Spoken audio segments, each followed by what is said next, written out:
ये मेरा दीवानापन है। दिलीप कुमार और मीना कुमारी अभिनीत फिल्म यहूदी का ये गीत दशकों बाद भी सुनने वालों को दीवाना बना रहा है।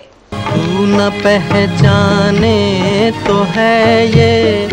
1958 में रिलीज इस फिल्म का ये गीत आज प्रेम में अकेले पड़ चुके आशिकों को ढेर सारी हिम्मत देता है।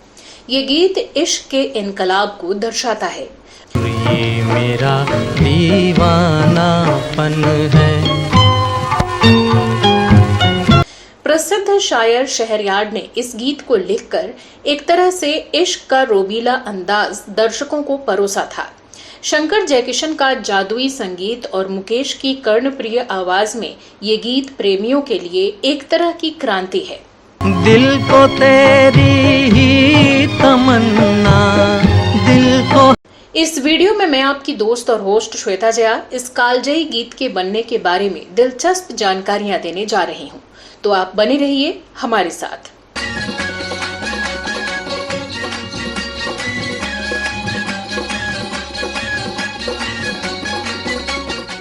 दोस्तों, आज के वीडियो में जिस गीत की चर्चा करने जा रही हूं वो दिलीप कुमार, मीना कुमारी और सोहराब मोदी के बेहतरीन अभिनय से सजी क्लासिक फिल्म यहूदी का है, जो 5 सितंबर 1958 को पहली बार प्रदर्शित की गई थी। इसका निर्देशन मशहूर निर्देशक बिमल रॉय ने किया था। फिल्म की कहानी भारत के शेक्सपियर के नाम से मशहूर आगा हश्र कश्मीरी द्वारा लिखित पारसी नाटक यहूदी की लड़की से ली गई थी। फिल्म में संकीर्ण सीमाओं से परे मोहब्बत को सबसे बड़ा इंसानी मूल्य करार दिया गया है। हालांकि टॉप स्टार कास्ट होने के बावजूद ये फिल्म अत्यधिक सफल नहीं हुई, लेकिन इसका संगीत काफी लोकप्रिय हुआ।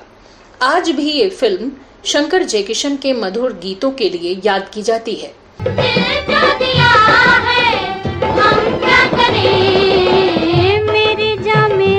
किंतु इस फिल्म का एक गीत बहुत ही ज्यादा लोकप्रिय हुआ। इस गीत ने उस जमाने में लोगों का दिल जीत लिया था।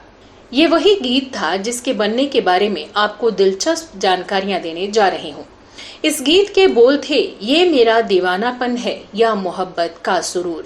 तू न पहचाने तो है ये तेरी नजरों। इस गीत को गाया था मुकेश ने और गीत की लोकप्रियता की बदौलत उन्होंने गायकी के क्षेत्र में अपना परचम फहरा दिया था।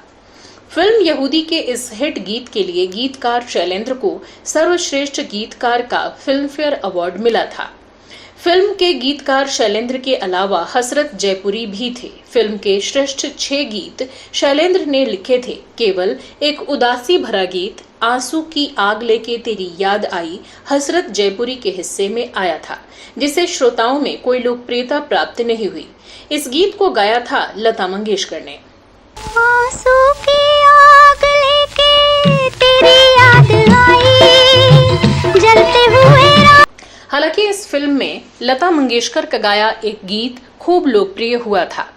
अरबी संगीत का दर्शन लिए हुए गीत मेरी जा प्यार किसी से उस वर्ष बिना का गीत माला में छाया रहा।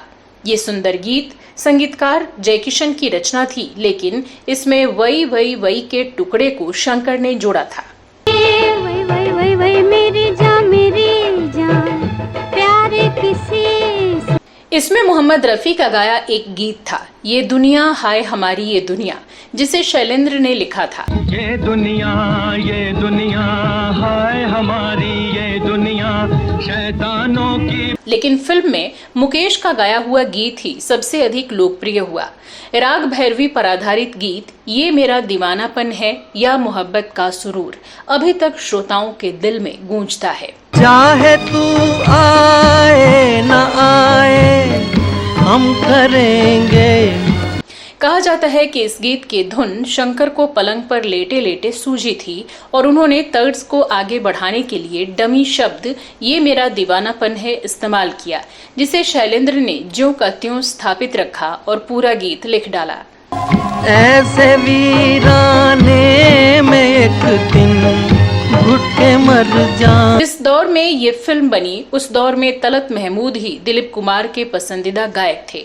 ऐसे में दिलीप कुमार ये गीत तलत महमूद की आवाज में गवाना चाहते थे, मगर शंकर ने इस गीत के लिए मुकेश को चुन रखा था। ऐसे में तय किया गया कि इस गीत के गायक के नाम का फैसला सिक्का उछाल कर किया जाएगा। जब सिक्का उछाला गया तो फैसला मुकेश के पक्ष में आया, मगर फिर भी दिलीप कुमार अपनी जिद पर अड़े रहे। इस पर शंकर ने सुझाव रखा कि इस गीत को दिलीप साहब एक बार मुकेश की आवाज में सुन लें और यदि वो इससे प्रभावित न हो तो इसे तलत के स्वर में रिकॉर्ड करा लिया जाएगा। शंकर ने बड़ी होशियारी से दिलीप कुमार को गीत सुनाने के लिए दोपहर का समय दिया, क्योंकि उन्हें मालूम था कि शुरुआती कोशिशों में मुकेश कहीं कहीं बेसुरे हो जाते हैं और शब्दों की अदायगी पर निखार लाने के लिए कई बार रियाज कराने की आवश्यकता पड़ सकती थी। ऐसे में सुबह से दोपहर तक रियाज आसानी से किया जा सकता था। जब दोपहर में दिलीप साहब रिकॉर्डिंग रूम में पहुंचे तब तक शंकर इस गीत का रियाज कराकर मुकेश को इस गीत को बेहतरीन तरीके से गाने के लिए पूरी तरह से तैयार कर चुके थे। असल में उन दिनों मुकेश हीरो बनने के चक्कर में गायकी को भूले हुए थे। वो हीरो बनने की कोशिश में 10 साल का लंबा समय गंवा चुके थे और गायकी के तौर पर उनका करियर मंद पड़ने लगा था। दिलीप कुमार ने जब मुकेश की आवाज में इस गीत को सुना तो वो बहुत प्रभावित हुए और इस गीत को मुकेश की आवाज में ही रिकॉर्ड करने की अनुमति दे दी। जितना जी चाहे पुकारो फिर नहीं आ। जब ये गीत रिकॉर्ड होकर बाजार में आया तो गीत सबकी जुबान पर चढ़ गया। इस गीत के कारण गायकी के उनके करियर में उछाल आ गया और इस गीत की लोकप्रियता से गायक के तौर पर उनकी साख और मजबूत हो गई। आज भी जब हम इस गीत को सुनते हैं तो हम इसके सुरीलेपन में खो जाते हैं। तू न पहचाने तो है ये तेरी नजरों।